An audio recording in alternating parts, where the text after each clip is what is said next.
Halos buong bansa patuloy pa rin makakaranas ng maalisang panahon, dulot pa rin ng Estelis. Pero mga ilang kaulapan sa silangan, especially sa silangan ng Mindanao, ay magkakaroon ng pamumuo dahil sa medyo merong surface trough na lumalapit dito sa silangan ng Mindanao. Panibagong solar flare na umabot ng R2 radio blackout naganap kaninang madaling araw at sinabayan naman ito ng unsettled geomagnetic field na medyo lumihis sa forecast ni NOAA kanina. Magat Dam, although nanatiling pinakamababa, pero medyo natagdagan ngayong araw.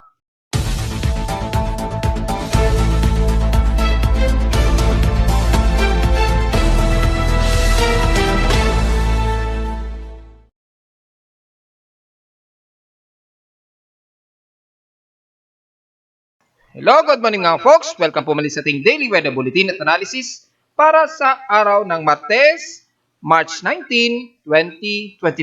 Ang oras nating voice from umaga ay alas 9:55 na ng umaga. Patuloy pa rin na makakaranas ang halos buong bansa ng maalinsang panahon na epekto ng Estelisa at inaasahan na overcast pa rin na may pagka-gloomy na klaro ang ilang himpapuwid natin lalo na sa bahagi ng Central Luzon, Southern Luzon, and the rest ng Visayas at Mindanao. Pero dito sa atin sa Metro Manila, medyo overcast pa rin dahil nga nakakaranas pa rin tayo ng mga ilang partly cloudy. Despite na matindi ang sikat ng araw, base sa ating live CCTV snapshots, may mga partly cloudy pa rin pero expected na maalinsangan na. At nararamdaman na ng ating mga kababayan ang matinding init na masakit sa balat na tinding sikat ng araw. Sa lowest temperature na itala ng aking weather station kaninang 6:01 AM, nakapagtala kami ng pinakamababa na 25.1 degrees Celsius.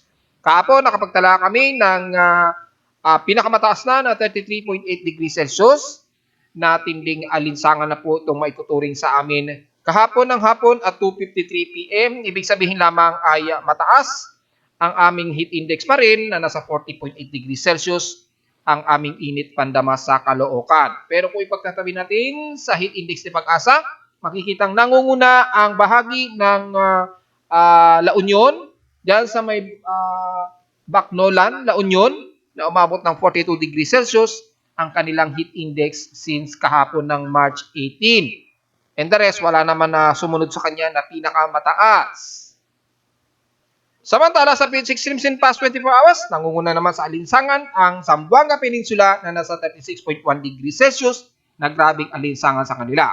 Sa Baguio City ay nasa 14.8 degrees Celsius ang pinakamababang temperatura at sa Inola naman, ang Katarman Northern Samar naman ang nakaranas ng mga ilang light to moderate showers lamang na umabot lamang ng 19 mm. So maituturing itong lightning showers. Samantala sa ating space weather status, meron tayong geomagnetic field. At kaninang madaling araw, nagkaroon tayo ng mataas na X-ray flux, solar X-ray at solar radiation. So susilipin natin para tanawin natin ang naging ganap kanina. Kung makikita ninyo ay nagkaroon ng monitoring sa ating SOHO, sa LASCO C2, ay makikita natin na may continuous coronal mass ejection na nagdudulot po ng solar radiation plasma mula sa haring araw. At dahil po nagkaroon ng continuous ay tumaas po ang ating solar X-ray events. Base sa ating chart ay nagsimula ito kaninang 3:02 AM at nag-maximum class time ito na umabot sa M class of 6.7 kaninang 3:19 AM. Oras ito sa Pilipinas At nagtapos ito kaninang 3:28 AM at M-class category of 3.1. At kung titingnan natin sa ating graph chart ay sumipa siya sa R2 category o R2 level na nag-moderate po ang ating radio blackout potential o possibilities of moderate radio blackout. Kung titingnan natin in full details, ay mas kitang-kita po ng buong detalye. Ayan po, umabot po ng R2 category. Ito po yung R2 category. So, sumipa ito ng R2 kaninang madaling araw. Ayan, dito sa graph nito, 3:18 to 3:20 AM po naganap. Ayan. Pero 3:18 siya nagsimula. Oras natin yan sa Pilipinas, 3:18 AM ng madaling araw. So, yung GOES 16 satellite na-measure ito na umabot ng 6.77 at sa GOES 18 satellite naman na-measure niya 6.69 na parehong nasa R2 level na moderate radio blackout. Sa mga nagtatanong pa rin ano ba ang pinaka-layman term nito? Well, naipaliwanag ko na ng matagal yan. Ulitin lang natin. Yung mga solar radiation at yung mga rational na tinatawag natin dito o tinatawag ni NOAA, solar radiation at mga radio blackouts, typically nakaka-apekto ito sa mga telecommunications natin. Nagloloko yung mga transmission ng internet kapag gumagamit ng satellite transmission.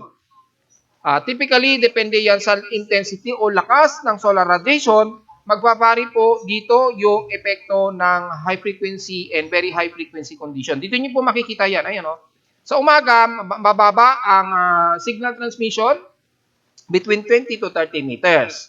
O, ngayong umaga yan at sa band of 40 meters to 80 meters, mahina po ang transmission. So, nagkakaroon ng minor o to moderate radio blackout ng mga areas na yan, ng mga band na yan. So, kapag poor po yung signal band between that height, ibig sabihin po, yung mga transmission ng mga telecommunication between dyan sa mga taas na yan, 20 to 30 meters hanggang 80 meters, ibig sabihin po, mahina po ang nagiging signal or maaring nagkakaroon ng radio blackout. Yun po ang ibig sabihin yan. So, yun po ang pinaka-specific na epekto natin sa Earth. Lalo na kapag yung mga satellites natin sa outer space ay nagkakaroon ng mga radio blackout transmission. At kitang-kita dito, ayun, yung solar wind monitoring natin, nagkakaputol-putol. Yan po kasi yung epekto niyan. At kung sisilipin ninyo yung sinag ng araw, kung titingnan ninyo sa position ng dalawang sunspot na ayun, nagkaroon ng blackout. O, yan, pag-pulse niya, nagkaroon ng temporary blindness yung ating solar probe na ginagamit ni NASA. Ayan, nagloko. Ayan, makikita nyo, nagkaroon ng biglang liwanag. Ayan, nagpulse, nakita nyo. Yan po yun ang naganap kaninang madaling araw dito sa oras natin sa Pilipinas. Dahil nagkaroon ng biglang burst ng coronal mass ejection na nagdulot ng continuous plasma. Yan yung plasma na yan, yung maliwanag na yan, yung malawak na distansya na yan. Yan po ang nagdudulot ng concentration ng solar radiation na umaabot sa Earth na nagdudulot po ng temporary blindness sa ating mga radio telecommunication or radio blackout nga po. Na umabot nga po ng category of R2. At nakikita nga po natin dito in real time sa ating X-ray chart event. Ayan po, yung oras kung kailan siya nagkaroon ng burst at nagkaroon siya ng N-class. So makikita ninyo yung saglitan niya na halos wala namang 30 minutes yung itinagal niya. So kung makikita niyo doon sa pinakita ko kanina, nakuha yon ng SDI, courtesy of HMO or Space Weather Center ng NOAA at Space Center ng AYA. So, yun po yung pinakita na nagkaroon ng temporary blindness yung satellite na kumukuha dun sa haring araw. Ganun po yung nagiging epekto niyan. Sa Earth, ganun din ang maaring magiging epekto niyan. Kahit saglit lang yan, ay hindi pa rin maganda yan mga folks dahil maaring makasira yan sa mga electronic equipments, yung mga electronic circuits. Minsan nakakasira yan. Bigla na lang mapa-fried bigla yung mga electronic circuits. Kapag nakasagap ito ng napakataas na solar radiation na sobrang taas ng frequency na nasisira po yung mga components nito. So marami pong mga factors na pwedeng makaapekto sa mga solar radiation events.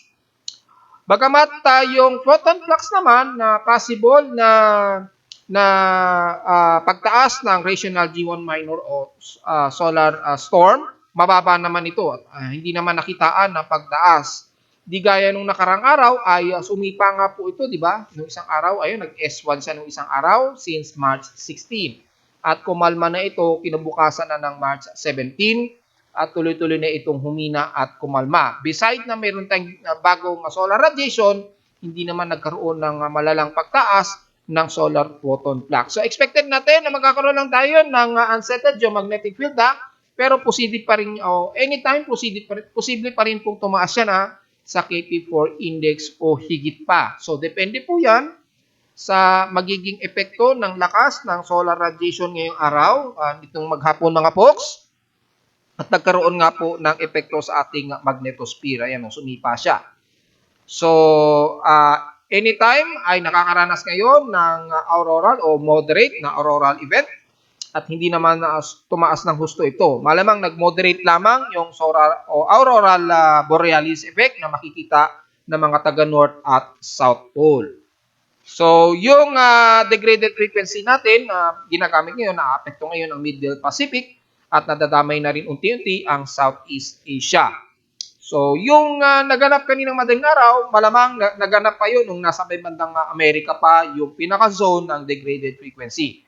So, sa mga area na posibleng nakaranas sila ng moderate radio blackout. Sa mga ilang areas yan, depende po kung maapektuhan.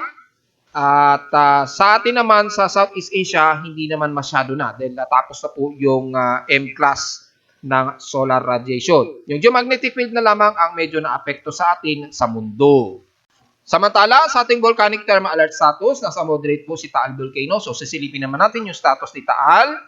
Una, sa kanyang MODIS, kung sisilipin natin ay nasa mababa lang naman na moderate ito na variable radiative power at 18 megawatts lamang. So, mababa.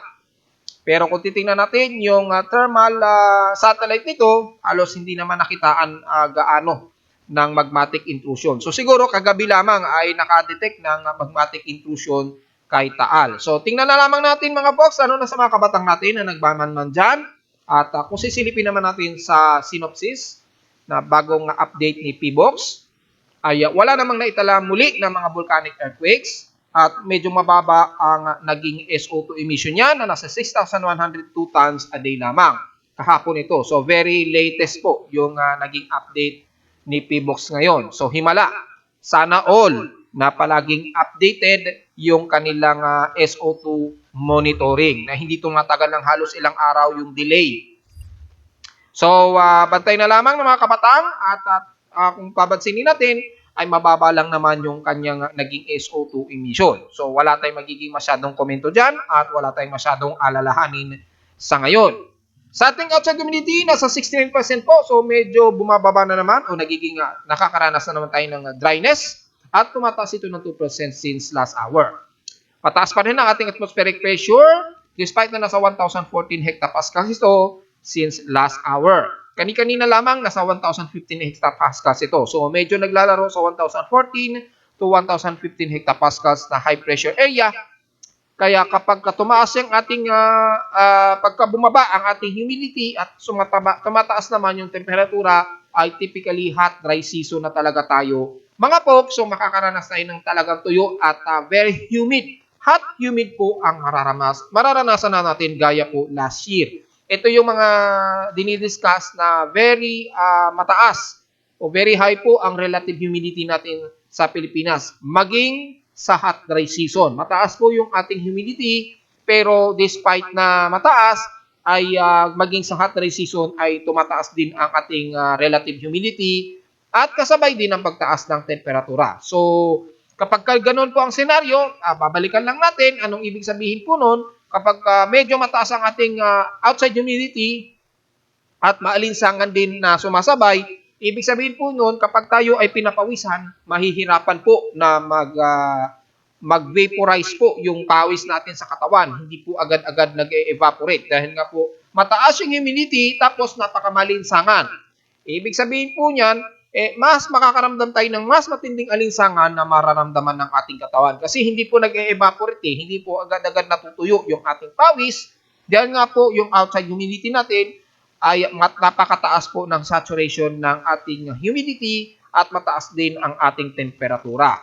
Kapag ganun po, sa mga madaling ma-heat stroke, wag po muna tayong mag-workout kapag madali tayong ma-heat stroke. Dahil kapag mataas ang ating outside humidity at mataas din ang ating air temperature, medyo delikado po yun. At hindi po agad-agad natutuyuan tayo ng pawis. Para yan sa mga kababayan natin na gustong maintindihan yung epekto ng hot dry season.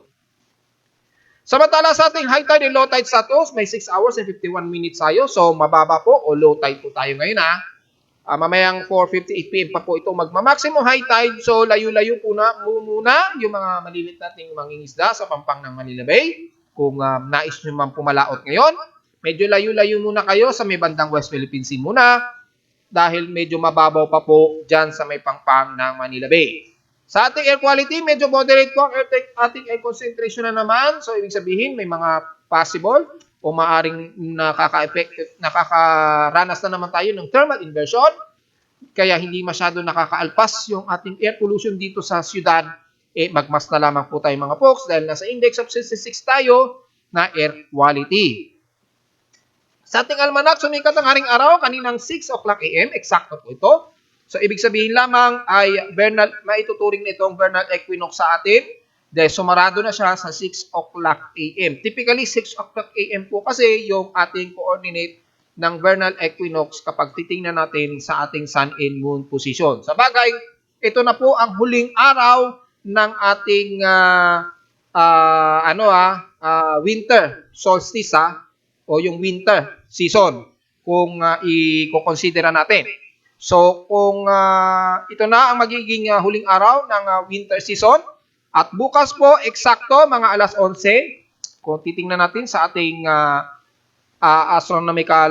astronomy, ay bukas po, eksakto, 11:07 AM, ang totally ng vernal equinox na po. Ibig sabihin na po, yan na po ang totally start ng ating dry season. Ibig sabihin, yung transition mula sa winter, amihan, at dry season ay nagtapos na po. Kapag nagtapos na yan, ibig sabihin, bukas po ang pinakasimula na talaga ng hot dry season natin sa Pilipinas. Magbabari na lamang yan kay Pag-asa kung kailan nila ito i-declare. Nandito naman yan yung ating notice na within 7 days before or 7 days after ay maaaring i-declare yung pagtatapos ng ating amihan at i-giveaway na po ang pagpasok ng hot dry season natin. So, si Pag-asa na lamang ang magde-decide niyan. Pero kung pagbabasehan natin ang 4 seasons natin sa bansa, base sa aking monitoring ay bukas na nga po 11:07 AM ang pagtatapos ng winter season natin sa Pilipinas. Pero ulitin ko lamang po, wala tayong winter season Nagbabari lamang tayo sa seasonal natin kada taon. Amihan season kasi ang naituturing natin kapag taglamig sa atin. Pero typically, wala po tayong winter season Ganon din sa summer, wala po tayong summer sa Pilipinas at ipaliwanag ko na po yan kahapon. Balikan nyo na lamang yung paliwanag ko dyan, mga folks. So sisikat po bukas ng 6 o'clock AM ang haring araw at lulubog ito ng 6:06 PM mamaya. Ang ating waxing gibbous na po at 68% illuminated ng liwanag ng buwan ay mukhang kasisikat lamang nito. Ay hindi, sisikat pa lamang pala ito mamayang 1:20 PM ng hapon at lulubog naman na ito kinabukasan na po ng madaling araw at 2:42 AM. At sa ating local weather outlook para ngayong Martes at bukas ng Miyerkules, magiging partly cloudy daw ang ating maghapon at mukhang mataas-taas ang chance na pag-ulan na nasa 48 to 50% chance of rain. Bukas naman na Miyerkules, ganun din ay 48 to 50% chance daw na uulanin sa atin. So inaasahan nating isolated ito na mga light at ilang moderate showers posible.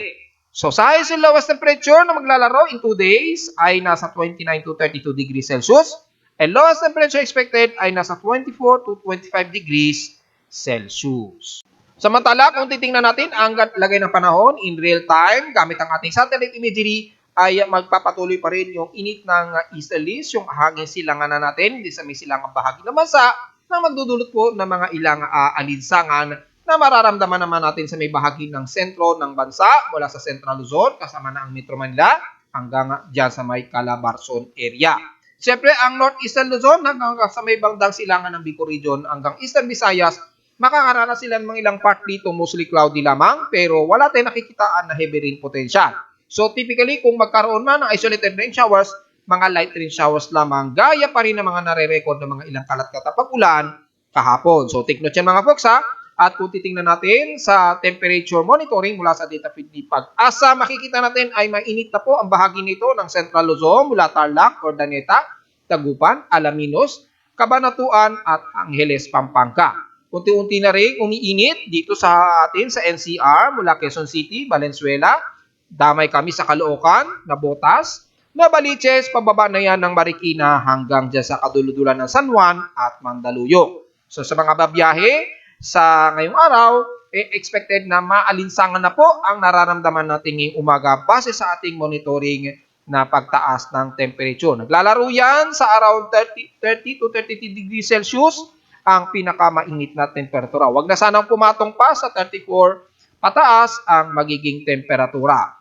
Ganon din sa ilang bahagi ng Mimaropa ha, lalo na sa may bandang San Jose, sa may Mindoro, Coron at El Nido dyan sa Palawan. Mataas na rin ang temperatura dyan at sa west portions na Visayas ng Panay Island at dyan naman sa bahagi ng Mindanao ay ang Zamboanga at isla ng Basilan.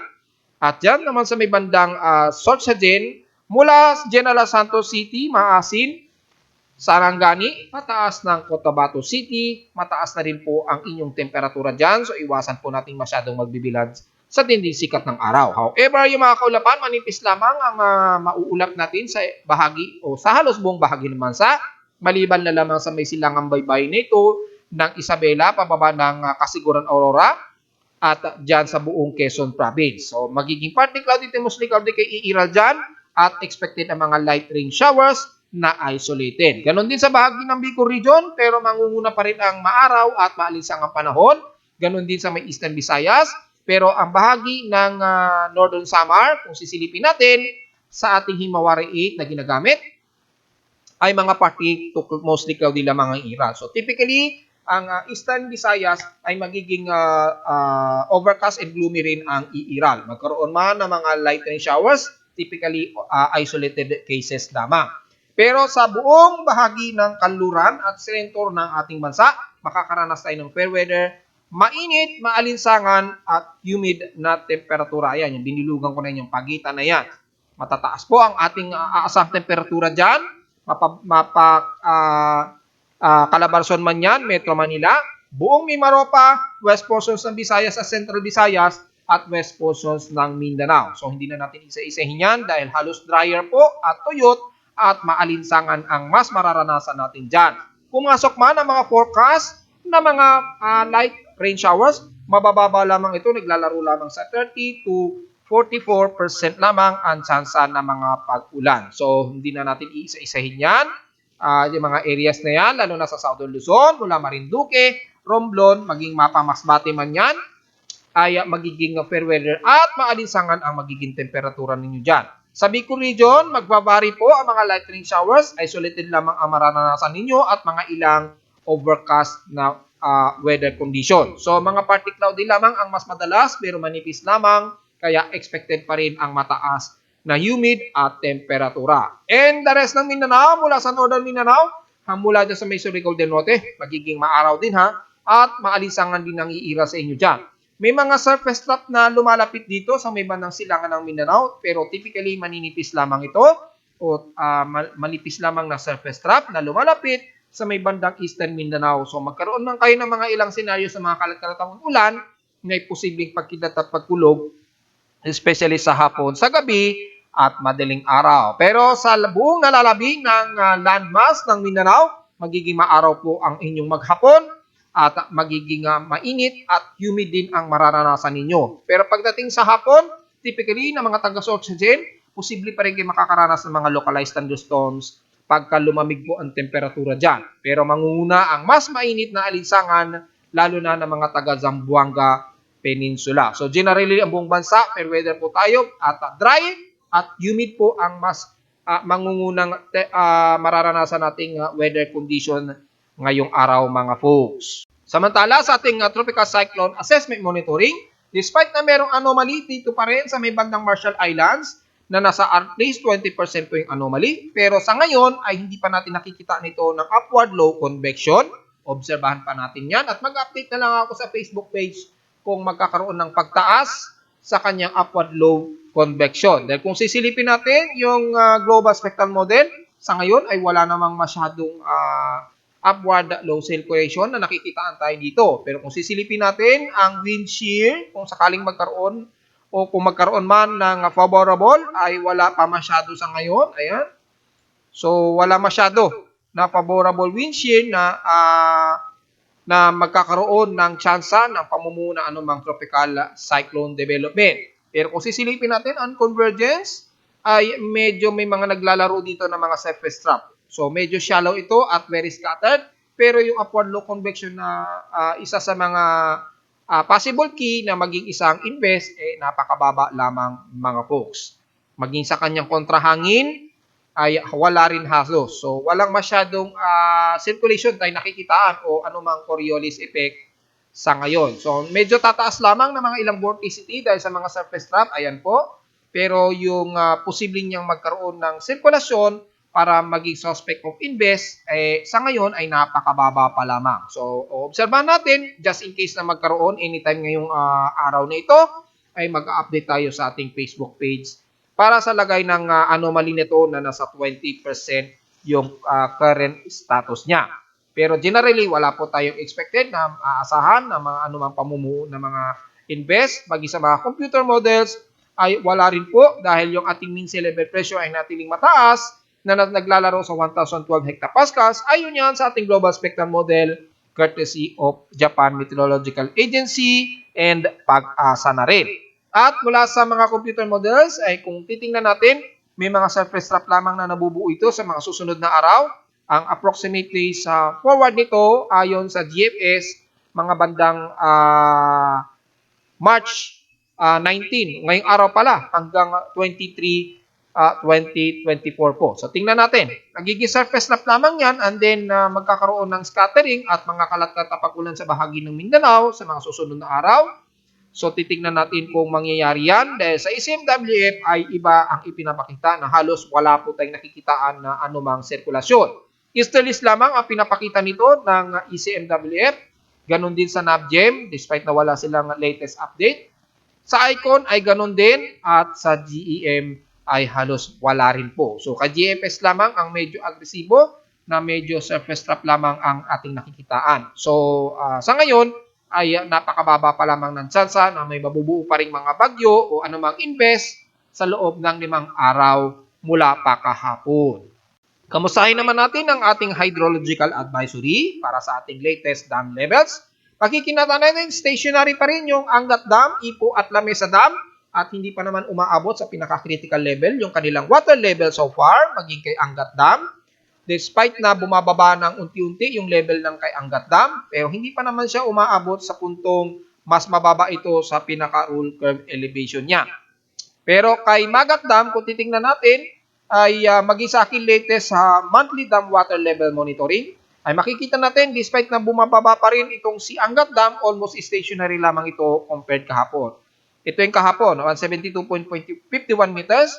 Ngayong araw ay nasa 172.67 ito. So, bahagya itong tumaas ngayong araw, pero nanatiling mas mababa pa rin ito sa 181.27 meters na naka-indicated warning na nga po ang naka-indicate dito. Ito yung latest program ko para mas madaling maintindihan natin ng simplest form para mas madali natin makikita kung aling mga dam ang mas critical ang level.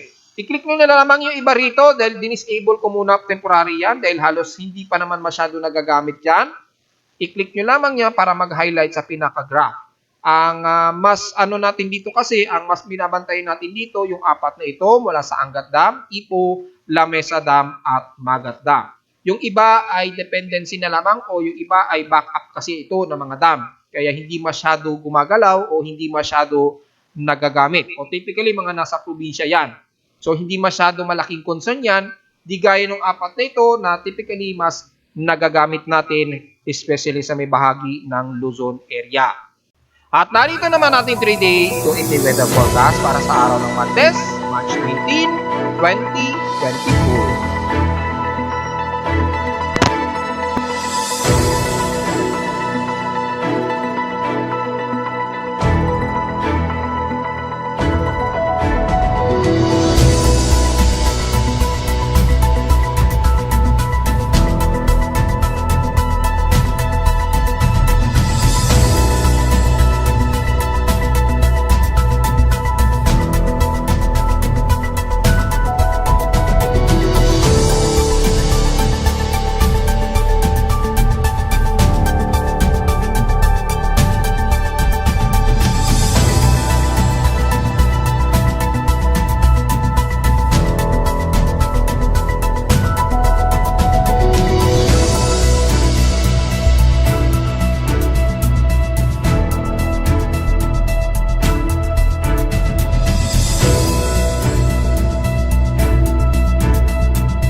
hanggang dito na lang po ating Daily Weather Bulletin at Analysis para sa araw ng Martes, March 19, 2024. Huwag po kalilimutan na mag-like, share, and subscribe po sa ating YouTube channel at visit lamang anytime sa ating website na www.pimoweather.com para sa may mga detalye na hindi natin na-report ngayong umaga. Pakisilipin na lamang ninyo at pakilike na po. Pakisubscribe na rin sa ating YouTube channel. At visit lamang sa aking real-time na weather update mula sa aking weather station sa Caloocan. At syempre sa mga data feeds mula sa iba't ibang mga weather at official weather agencies. Maraming salamat po mga folks at magandang araw po sa ating lahat.